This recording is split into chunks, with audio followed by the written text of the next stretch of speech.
Well, good morning, everyone. I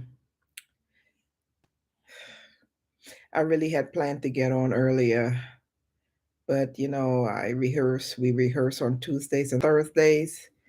And right after rehearsal, my son decided to pay me a visit, and he was making fun of me because I'm I'm not too like great with technology.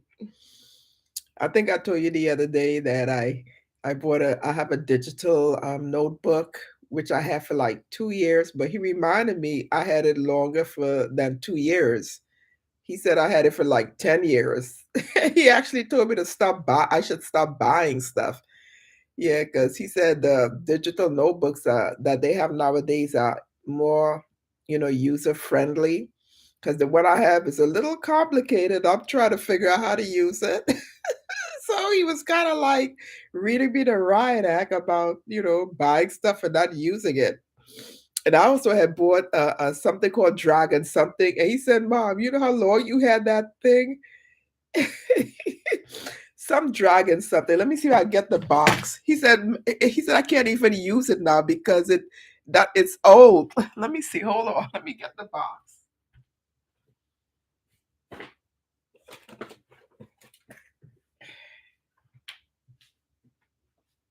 Yeah, I got this for quite a few years. So he said, Mom, this is old. You can't use this anymore. And he said, this is for Windows. And I have like, an Apple computer. So I did spend a pretty penny for this, and it can't even be used. Wow. I actually purchased this to help me with I wanted it to do dictation and have it write my stuff for me. But there's no point. I was trying to figure this out too, but there's no point nowadays to even try because according to my son, it's useless because I have an Apple computer. I do get a lot of laughs when my son when he comes by to visit.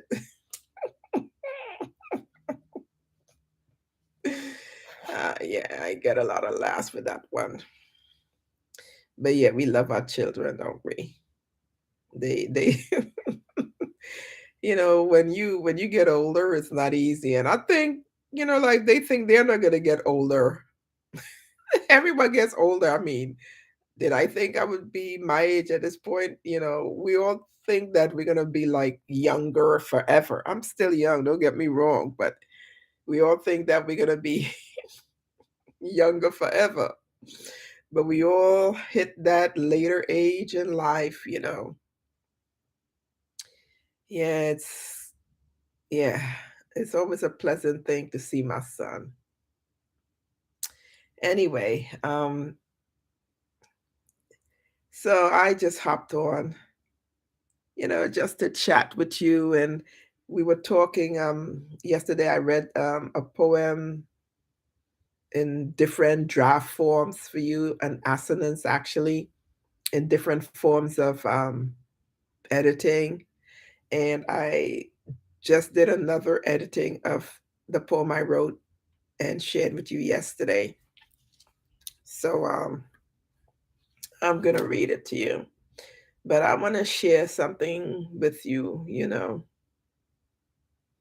because this is the month my daughter was born in, and she only lived for 13 months. But it was not because of, any health defects. It was just because of a virus that both she and I had acquired, and it took her out. And she was buried December 3rd, 1993. And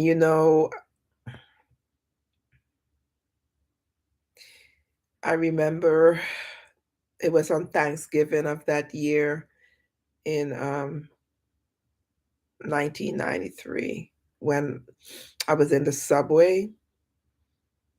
I was actually taking up a course, a secretarial course, and I was on my way home from Manhattan. And this man coughed in my face, and there was hardly anyone in the car. I mean, it was like two other people plus this man plus myself. So this car, this train, that the section I was in, there was really no one really there. Like 3 people, there were 2 people, in between the doors in the train. There were 2 people in between the doors hanging out. And so you could say like the man and myself, we were like taking up the rest of the car. But it was only the 2 of us, you could say, that was like inside in the middle of this car. So this man was up under me, elbow to elbow, literally. He was literally touching me. That's how close he was to me, literally. And back then I was like, very, very quiet. So I didn't say anything, but in my mind, I was like, why is this man up under me like that? And then he coughed in my face.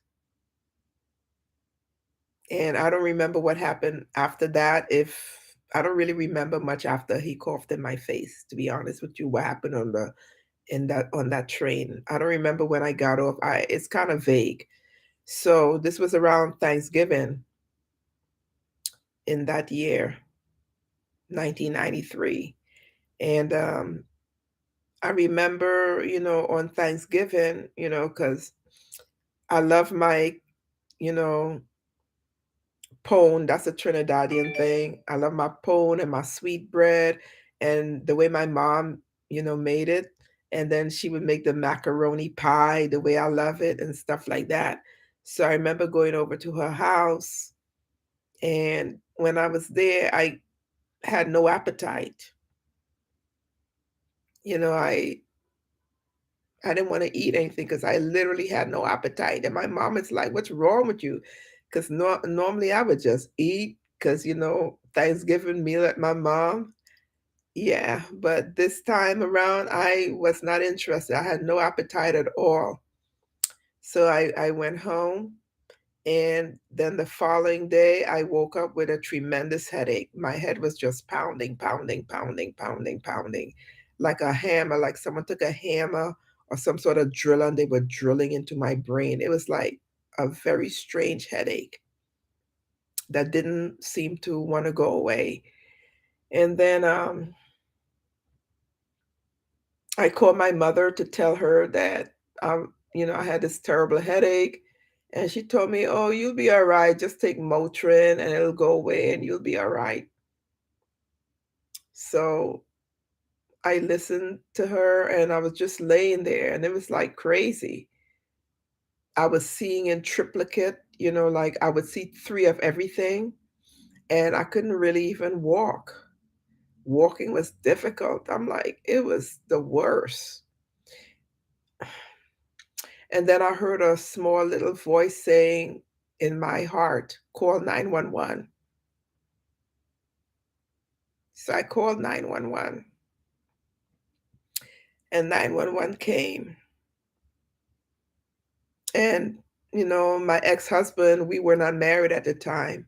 He wasn't there. I was at the place, the apartment by myself. And I remember that I crawled to the window to throw the keys out the door so that the paramedics could come upstairs to tend to me.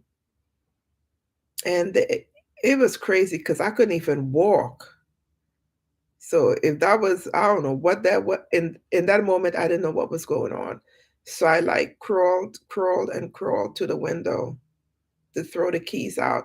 And back then I had an afro and my afro looked like I looked like a crazy woman back then because I was very, very sick, and they came and they got me and they took me to the hospital. And then I remember laying in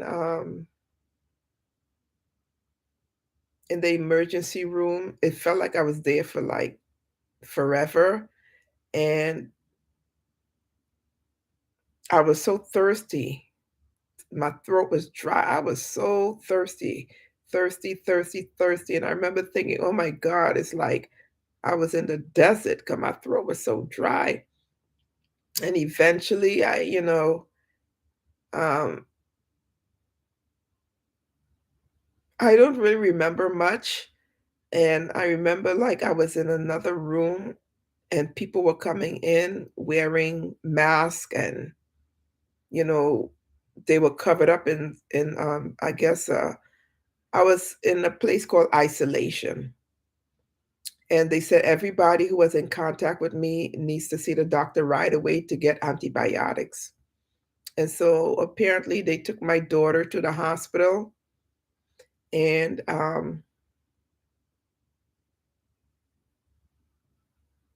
she died in the morning at 1 a.m. because I was in isolation and I was like in and out, I guess, of consciousness. I don't know how else to describe it. Things are a little hazy. And I remember hearing, I heard the doctors talking and they were wondering, like, why am I still alive? Because they were surprised that I was still alive. And then they asked something about a spinal tap. They had to do a spinal tap. And I had like this deadly disease because back then they didn't have a vaccine for the disease or that I had.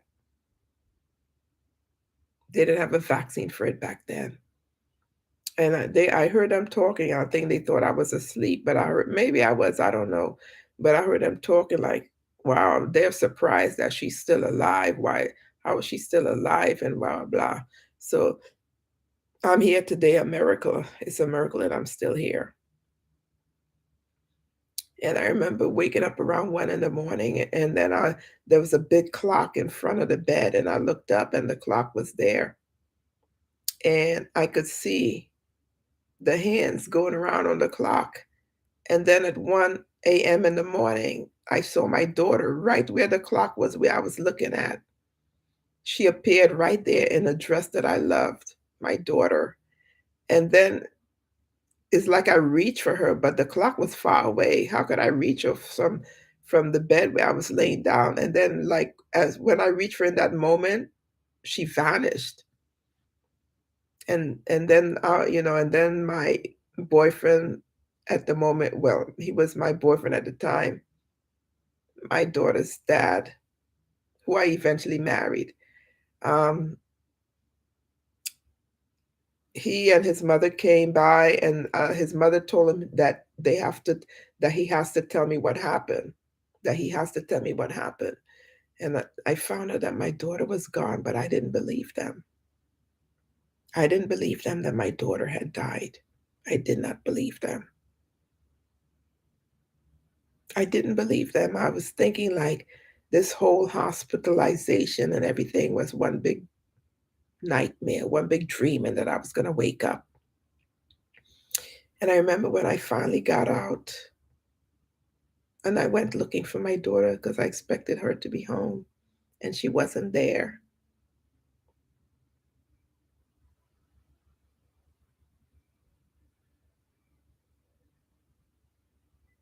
She wasn't there.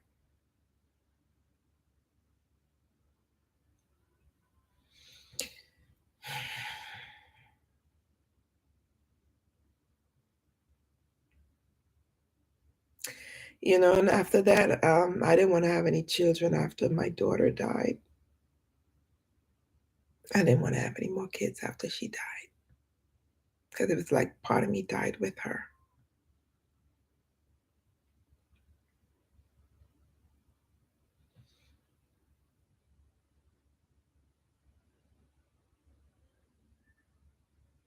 It took me a little bit to realize that she was really, really gone. And I was still in the hospital when they buried her.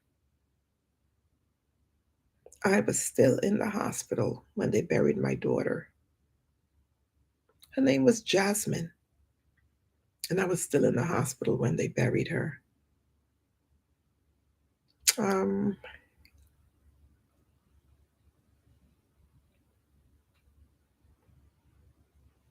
and sometimes I wonder, if she would have been married by now, how many kids she would have had, how how we would have been together as mother and daughter. I do wonder sometimes. But, I know that she's with the Lord. So I take comfort in that. She didn't live to become an adult. but she's with the Lord. So that's a lot of comfort right there.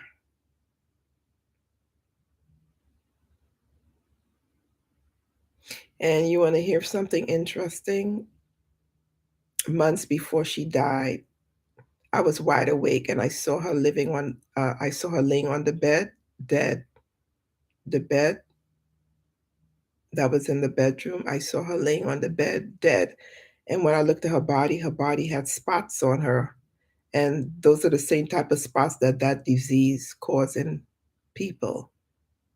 So I literally had a wide awake vision of my daughter dead, and I had no idea. And that same week that she died, I had I had a horrific dream. The dream was giving me information that I don't want to get into right now.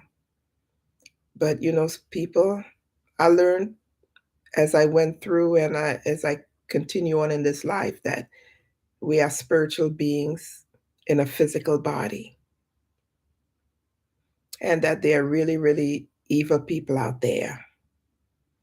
But on however, God spared my life. And I'm here today to even, have this opportunity to talk to you. God spared my life, and I'm glad He did, because if I had died back then, I'd surely be in hell. Because hell is certainly a real, real place. It's a real place. So I thank God for sparing my life and that my daughter is with Him. So I take comfort in that. Anyway, this is the month of her birth. October 2nd was her birthday.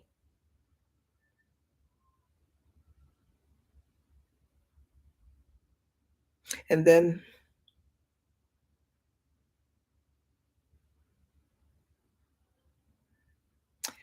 so anyway, let me shake that off.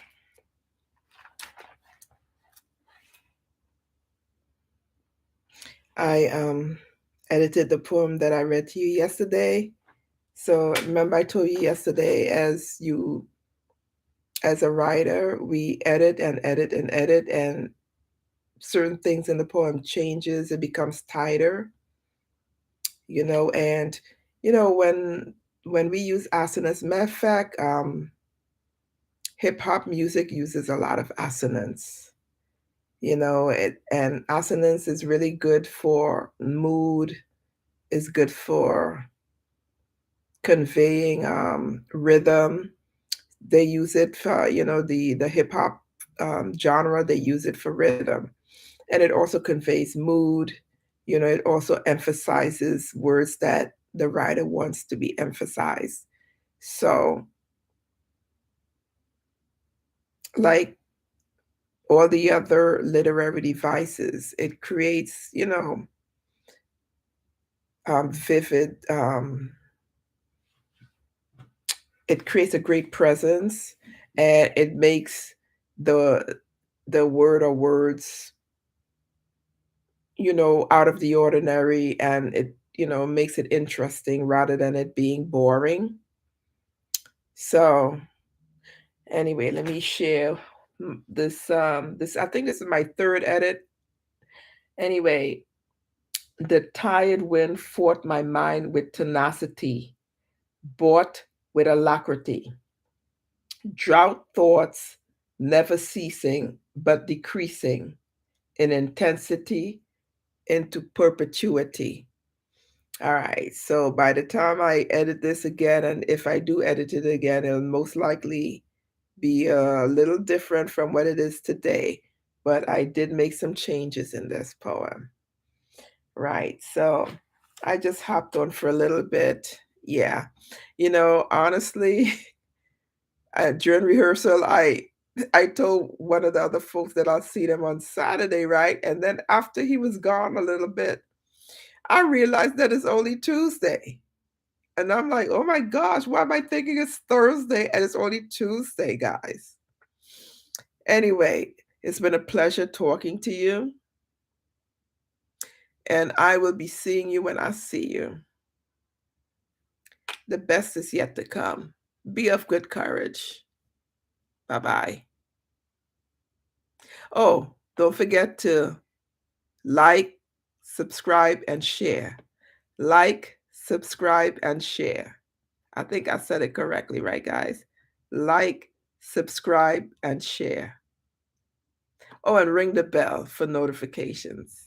I think that's how they say it, right? Whatever that is with the bell, so you can be notified when I'm on. Because I like to be talking to people when I'm on. So let me know what you think, and I'll see you. All right? Be good, guys, and take care of your health, and take care of your loved ones. Bye.